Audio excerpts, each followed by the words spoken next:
Hi guys, today I'll be showing you how to bleach the knots on your frontal so you can get the natural looking scalp for your wig. So first you'll need the 40 cream developer. If you're just now starting out, I suggest you get a 20 or 30 because the 40 does bleach really fast.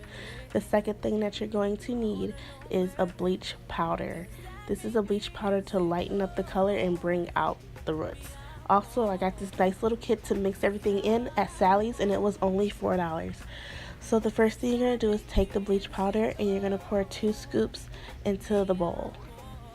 And then you're going to pour the cream developer in there as well, to each his own.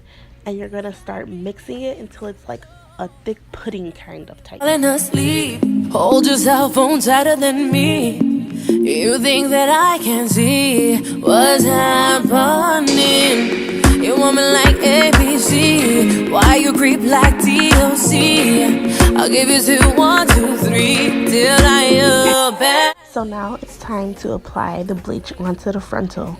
I did somehow take that clip out, but this is what it looks like after the bleach has been applied to the frontal with the brush.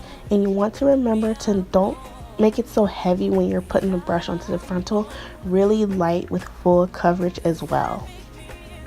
I did put the timer on for 15 minutes, but with the 40 you definitely want to do maybe 5 to 6 minutes to be safe.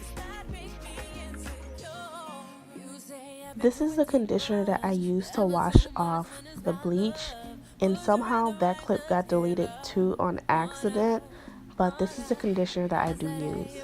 But rinsing it in a downward motion with cold water is the best way, and the way I've been successful with taking and rinsing the bleach off without it messing up the hair and getting on the actual hair. So that's the final look. That's how it's going to look on top of your head with your wig cap on, with the knots being bleached. And I really hope you guys enjoyed this video, and I will see you guys next time.